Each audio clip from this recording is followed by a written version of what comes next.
नमस्कार विद्यार्थी मित्रांनो, 11वी सायन्सच्या फिजिक्सच्या लेक्चरमध्ये आज आपण chapter number 13 electromagnetic waves and communication सिस्टीमवर आधारित टेक्स्टबुक एक्सरसाइजमधील अनसॉल्व्ड न्यूमेरिकल प्रॉब्लेम्स बघतो आहोत.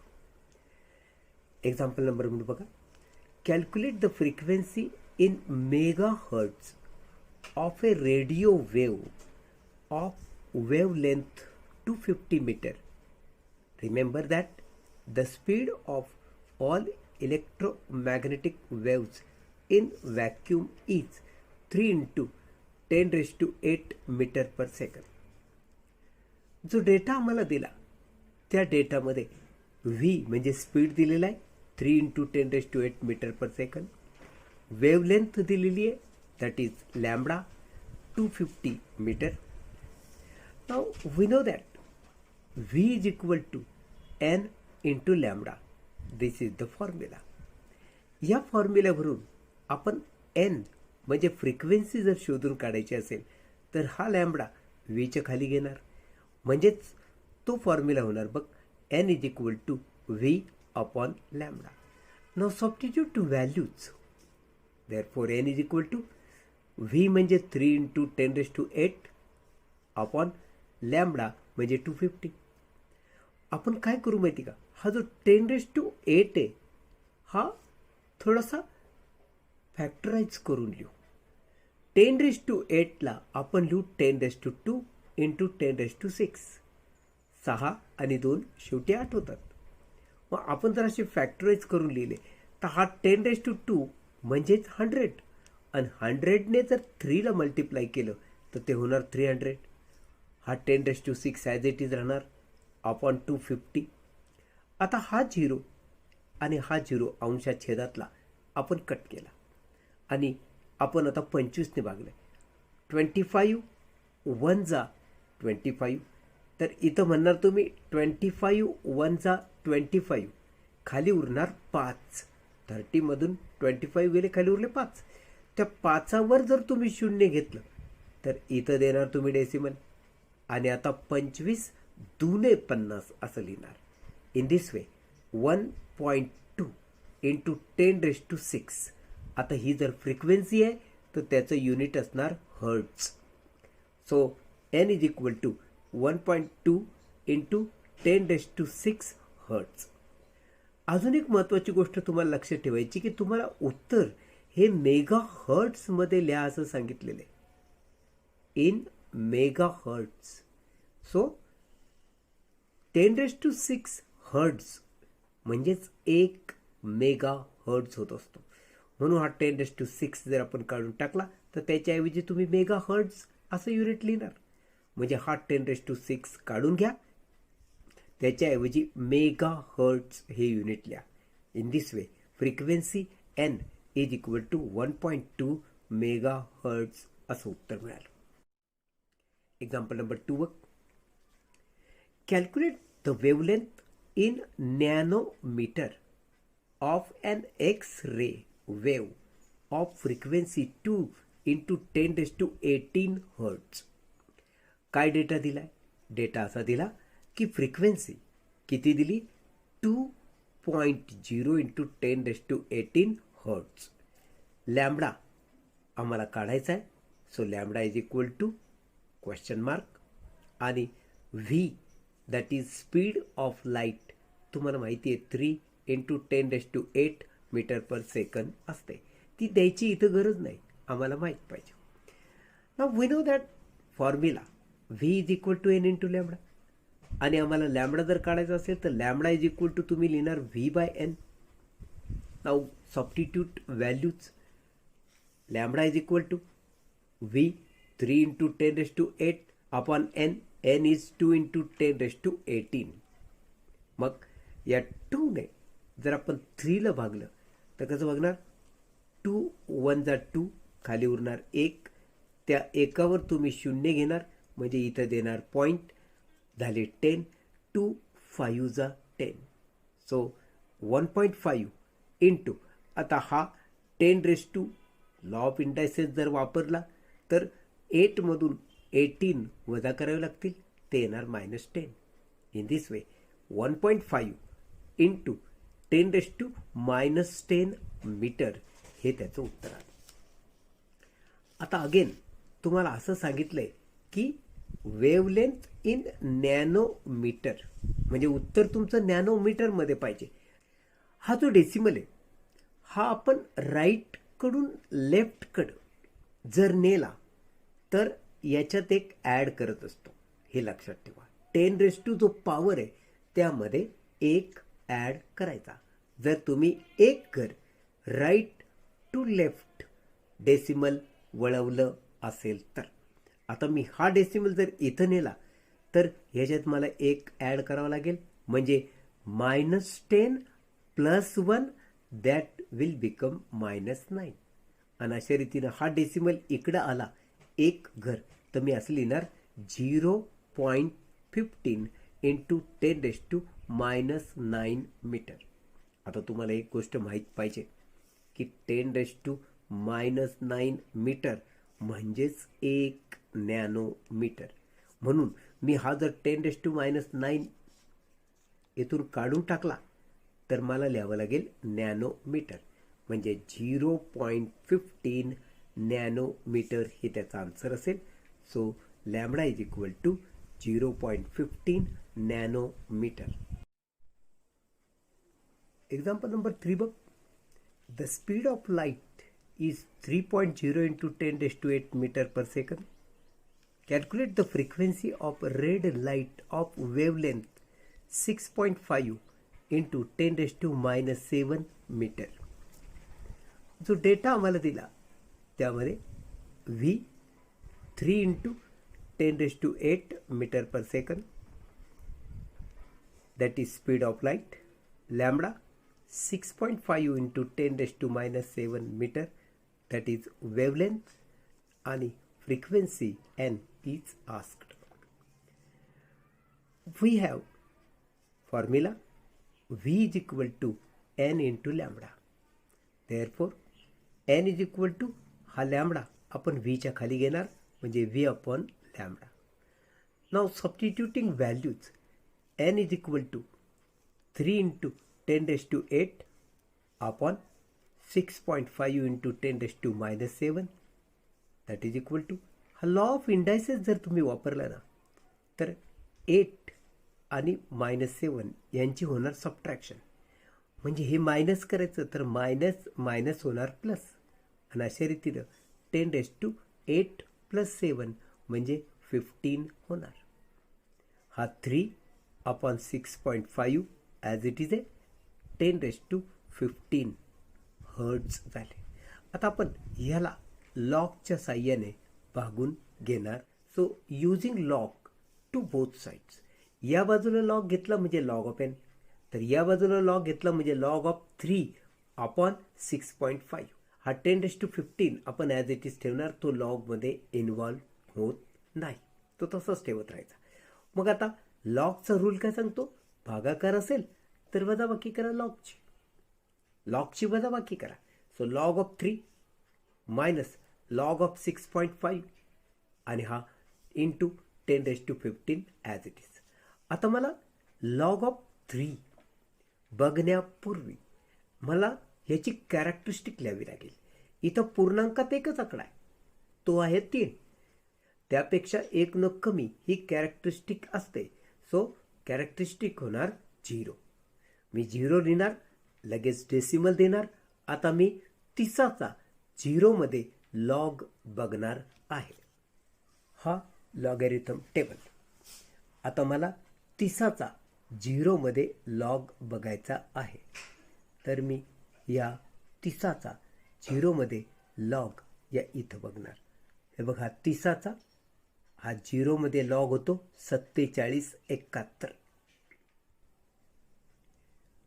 म्हणून या इथं मी लिहिलं 0.4771 मायनस. आता मी 6.5चा लॉग बघणार, तत्पूर्वी ह्याची कॅरेक्टरिस्टिक लिहून टाकणार. कॅरेक्टरिस्टिक पूर्णांकात एकच आकडा आहे, तो म्हणजे 6. मग यापेक्षा 1 न कमी म्हणजे कॅरेक्टरिस्टिक होणार 0. लगेच मी डेसिमल देऊन टाकणार. आता मी 65चा 0मध्ये लॉग बघणार आहे. हे बघ, हा 65 त्याचा 0 मध्ये लॉग होतो 8129, म्हणून या इथं मी लिहिलं 8129. आता मला यांची सबट्रॅक्शन, 11 मधून 9 गेले, खाली उरला 2, हातचा आला 1. 7 3 गेले, खाली उरले 4. 7 1 गेला, खाली उरले 6. आणि 14 8 गेले, खाली उरले 6. तो हातचा 1 जो वजा करायचा तो आपण लिहून टाकायचा बार 1. मग दोन्ही बाजूचा अँटीलॉग घेतला तर अँटीलॉग ऑफ लॉग ऑफ एन हे झालं लेफ्ट हँड साईडला, म्हणजे हा अँटीलॉग आणि लॉग कट होतील आणि फक्त एन शिल्लक राहील. तर इकडे अँटीलॉग घेणार तुम्ही बार 1.6642चा. म्हणजे तुम्ही काय करणार माहिती का, अँटीलॉगमध्ये 66चा 4 मध्ये अँटीलॉग बघणार आणि 2चा मीन डिफरन्स त्यात ॲड करणार. तर हे बघा अँटीलॉग एरिथमे. आता मला 66चा 4 मध्ये अँटीलॉग बघायचा आहे. हे बघा 4चा कॉलम,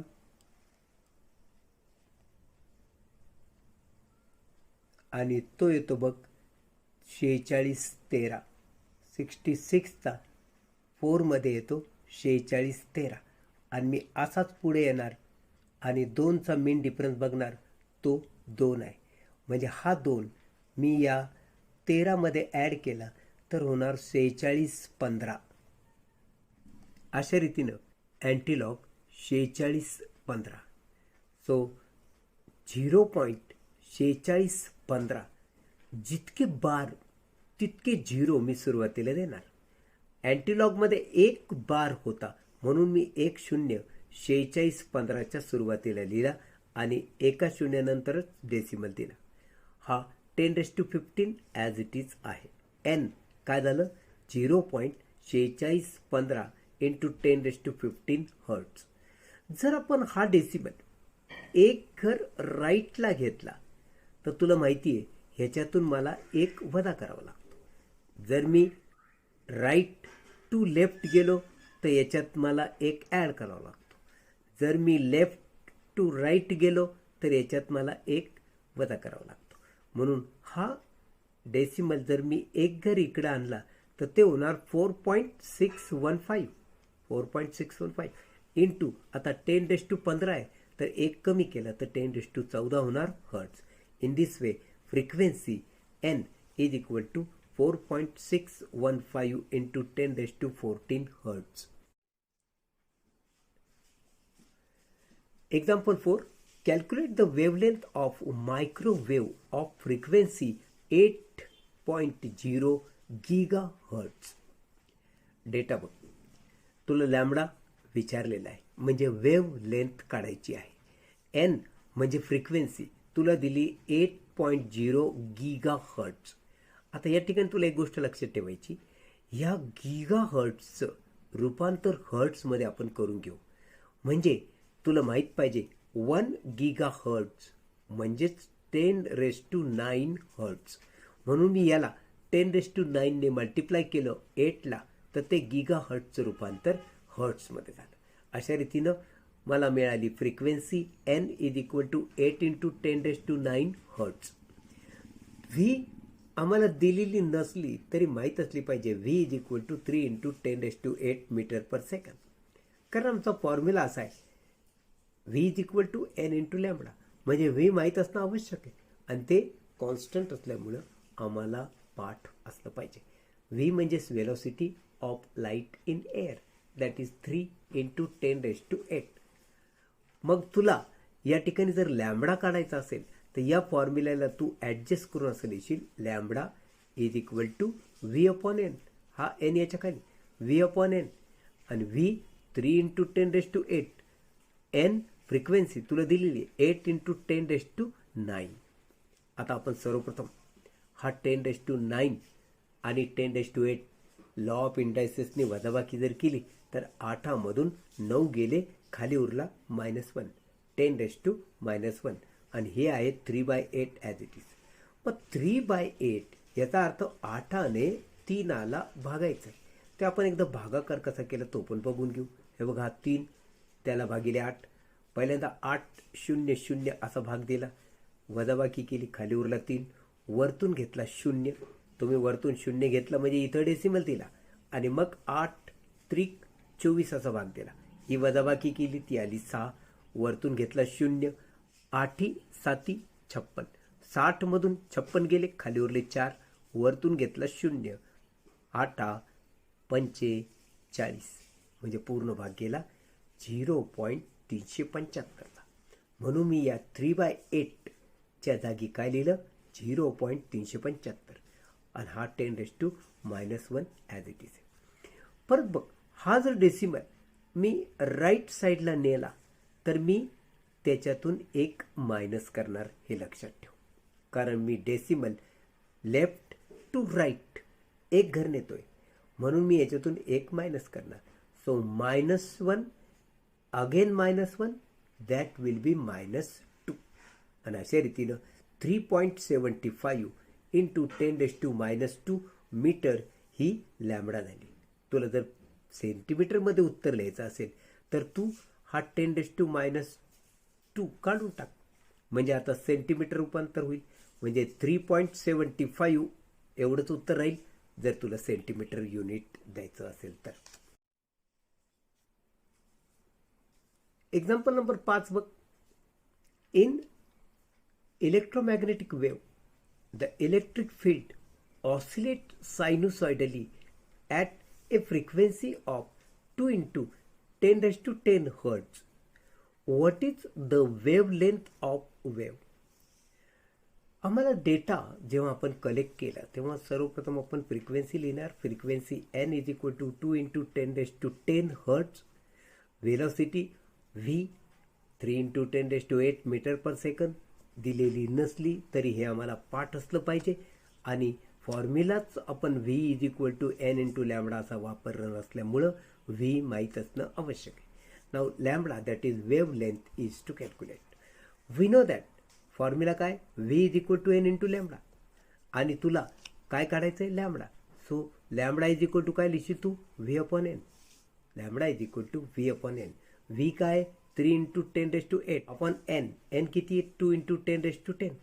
अशा रीतीनं या दोघांची जर तू घातांकाच्या नियमानुसार वजाबाकी करशील घातांची, तर 8 - 10 म्हणजे -2 येणार, आणि 3/2 हा भागाकार जर आपण केला तर तो 1.5 होते, हे तुला माहिती. So 1.5 × 10⁻² metre, this is lambda. मग आता तू लॅम्बडा म्हणजे वेव्ह लेंथ = 1.5 × 10⁻² मीटर असं लिहू शकतोस, किंवा हा 10⁻² काढून टाकला तर हे सेंटीमीटर झालं. और लॅम्बडा = 1.5 सेंटीमीटर. कोणतंही उत्तर कोणत्याही प्रकारे आपण लिहू शकतो. एक्झाम्पल नंबर 6 बघ. The amplitude of magnetic field part of harmonic electromagnetic wave in vacuum is, हे magnetic part B0 is 5 × 10⁻7 Tesla. T for Tesla is given. What is the amplitude of the electric part of wave? आता एक सिंपलचा formula आम्हाला माहीत पाहिजे. We know that amplitude of electric component म्हणजे electric part E0 upon amplitude of magnetic component, that is magnetic part, is B0. This ratio is equal to what? Speed of light. And you know speed of light आपण generally c अक्षराने पण दर्शवतो. So E0 upon B0 is equal to c. This is from this formula. So E0 is equal to cross multiplication केला तर c × B0. मग किमती substitute करा. E0 माहीत नाही, c 3 × 10⁸, velocity of light, speed of light हे तुला माहीत असलं पाहिजे, इंटू B0 आम्हाला दिलेलं आहे 5 × 10⁻7. लॉ ऑफ इंडसेसने 10⁸ आणि 10⁻7 यांची होणार सबट्रॅक्शन, कारण हा 8+ आहे, हा मायनस आहे, म्हणजे फक्त उरणार 10⁻1, दॅट इज 10 ओनली, आणि हा 3 into 5 that is 15. So 15 into 10 volt per metre.